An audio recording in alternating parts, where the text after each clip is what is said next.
Olá! Hoje celebramos o tempo do Natal depois da Epifania. Ajude o canal se inscrevendo e compartilhando este vídeo. Acompanharemos agora o Evangelho segundo São Marcos, capítulo 6, do versículo 45 ao 52. Depois de saciar os 5.000 homens, Jesus obrigou os discípulos a entrarem na barca e irem na frente para Betsaida, na outra margem, enquanto ele despedia a multidão. Logo depois de se despedir deles, subiu ao monte para rezar. Ao anoitecer, a barca estava no meio do mar e Jesus sozinho em terra. Ele viu os discípulos cansados de remar, porque o vento era contrário. Então, pelas 3 da madrugada, Jesus foi até eles andando sobre as águas, e queria passar na frente deles. Quando os discípulos o viram andando sobre o mar, pensaram que era um fantasma e começaram a gritar. Com efeito, todos o tinham visto e ficaram assustados. Mas Jesus logo falou: Coragem, sou eu. Não tenhais medo. Então subiu com eles na barca. E o vento cessou. Mas os discípulos ficaram ainda mais espantados, porque não tinham compreendido nada a respeito dos pães. O coração deles estava endurecido. Palavra da salvação. Glória a vós, Senhor.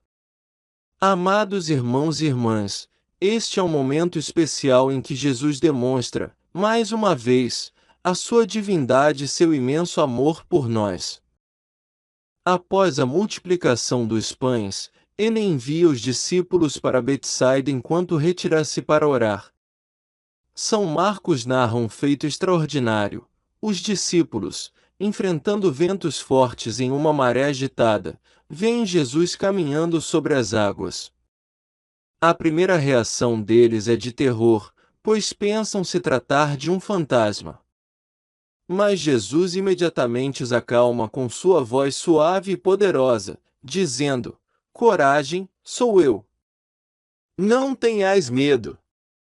As explicações dos santos nos ajudam a aprofundar nosso entendimento sobre esta passagem. São João Crisóstomo destaca que Jesus se retira ao monte para rezar, sublinhando a necessidade do silêncio e da oração em nossas vidas, especialmente após momentos intensos de serviço e trabalho. A analogia do barco, muitas vezes interpretada como a igreja ou mesmo como nossa alma, nos ensina que, em momentos de tribulação, podemos nos sentir afastados de Cristo.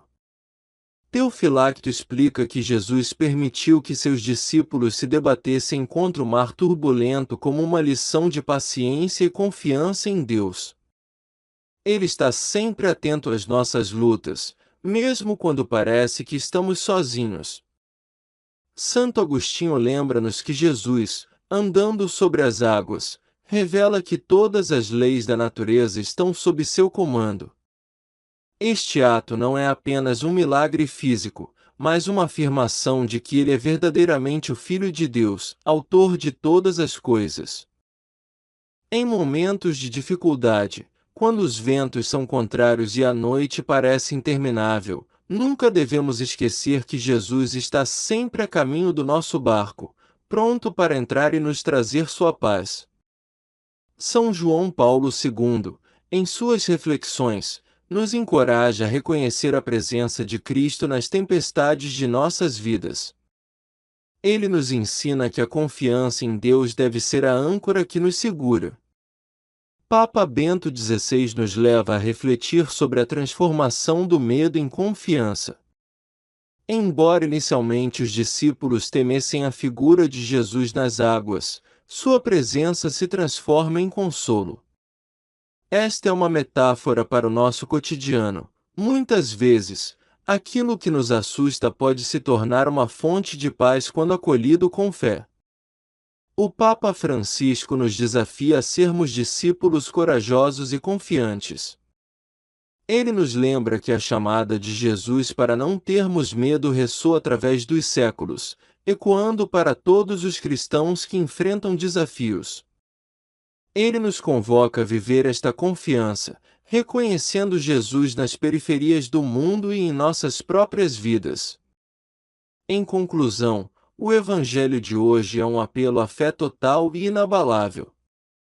Somos convocados a manter nossos olhos fixos em Jesus, mesmo quando os ventos são fortes e nos deixamos levar pelo medo. Pois lembremos das palavras do Senhor: coragem, sou eu. Não tenhais medo.